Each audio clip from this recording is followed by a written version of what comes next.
Hello and welcome back, ladies and gentlemen, to another Historical Humans Reacts. And today we are going to Rome, where a lost ancient Roman palace reopens after 50 years of neglect. This former home of emperors, place of the kings, the gods of Rome.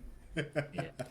Yes, Roman emperors are god kings. Yes, we are excited to report to you something that has been reported to us, which is the reopening of the Domus Tiberiana, a imperial palace built by the second Roman emperor Tiberius, as the sort of home of the Julio-Claudian dynasty in the heart of Rome. It exists right next to the Roman Forum and the Colosseum, which are the two major attractions archaeologically in Rome. They form the archaeological heart of it, and the Domus Tiberiana was once a part of this, but sadly was no longer since the 70s due to fear of structural collapse.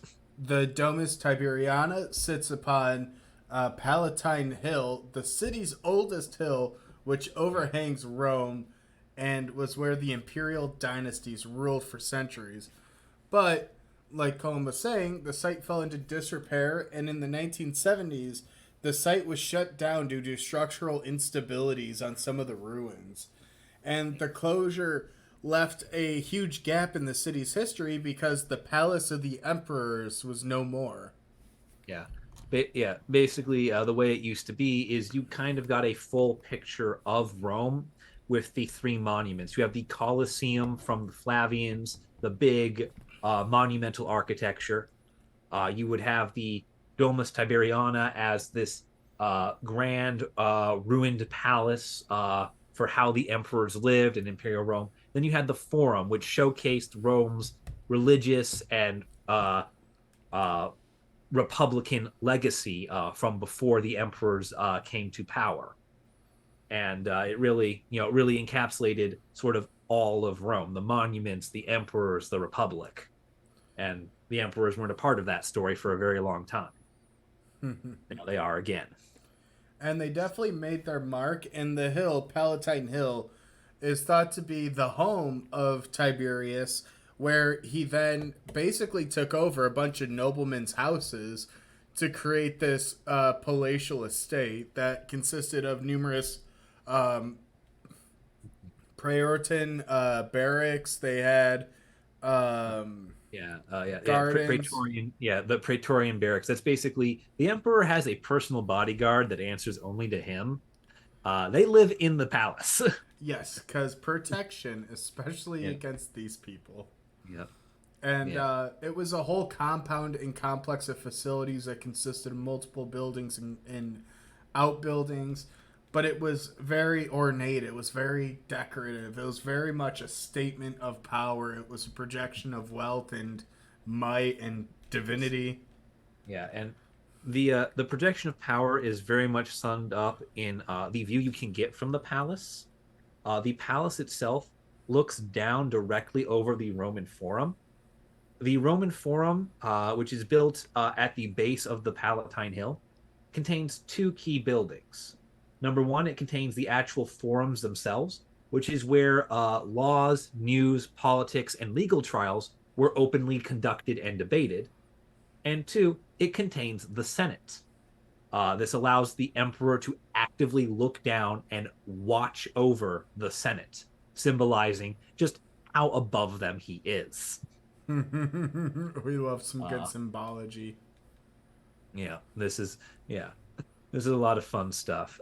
The uh, Tilmus Tiberiana itself was also the site of the coronation of the Emperor Nero, who was crowned at the age of 16 on its very steps. Wow. Yeah, it is a very historically rich place, and it has been reopened as a was what they're calling a diffuse museum, which is this sort of general open air walkthrough type thing, wherein there are various stations featuring artifacts that have been brought there specifically to help tell the story. Uh, Friezes, frescoes, pottery, bits of statue have all been laid out in various stations and encasements for people to look at, alongside little plaques about this is, where the kitchens would have been. And so here's all this kitchen stuff and about how much food would have to be prepared each day to feed everyone living here. Because, fun fact, it's not a house like you and I think of it. It's a house um, in the same way that, like, you might consider the Vatican, the Pope's house. It's a mini city. Yeah, it It had it so many functioning aspects and parts. It's like when you Yeah, see the billionaires' houses on TV and they have chefs and cooks and maids and yeah, people that do all the work that literally consists of multiple full-time jobs on the property. This palace had to hold the emperor, his family, his court, his advisors, his messengers, his servants, his personal military and bodyguards. Uh, it had this palace had to hold over 100 people. You had to have over 100 people living in this spot. And this is prior to the existence of high-rise apartments. Cooking for them, cleaning for them, serving their needs. Yeah. Yeah, it was a lot, and the palace itself recently went underwent 6 years of renovations and archaeological research that has gone on, and the artifacts that were located during the excavations are what you see on display. Which one I think is super super fucking cool, and two, they stabilized a lot of the parts of the structure. And you mentioned it's kind of this open air.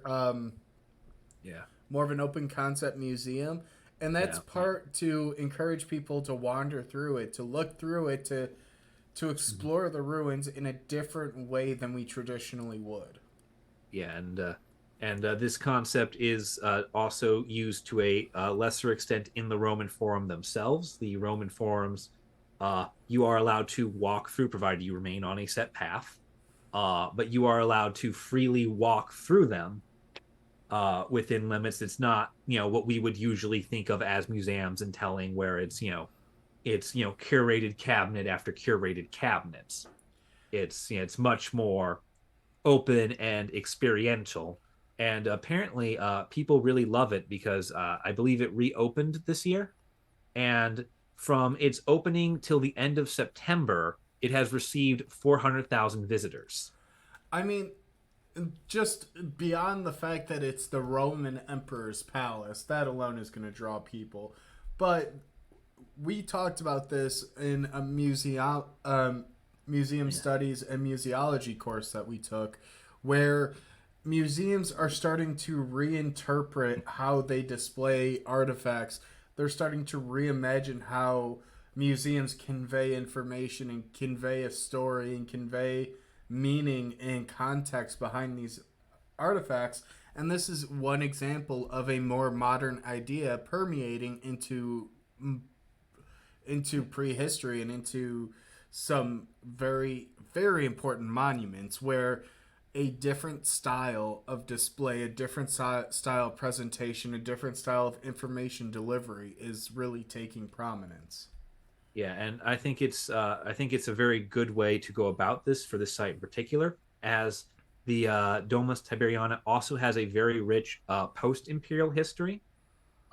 In the 7th century, it served as the personal residence of Pope John VII, and in the 16th century, the Orti Farnesiani Gardens were built on top of it by a local aristocratic family. Uh, and they actually the Farnese family actually incorporated a number of the ruins from the previous two forms of habitation into their gardens. Beautiful. Uh, so it didn't just, oh, the Julio Claudian dynasty died out, oh, there's no more Roman emperors, I guess we leave this here. People continued to use it, and having the open air walkthrough concept allows you to tell the story you want without having to shove away other parts to get to the quote unquote true House of Tiberius. But I think that's actually a great point for us to wrap up today's episode. We figured this was something kind of neat. It's a very prominent site in one of the biggest archaeological districts in the world. So worth checking out, worth talking about, and the fact that they're utilizing more modern ideas. It's always a fun debate to be had. But thank you guys for watching. We'll catch you in the next video.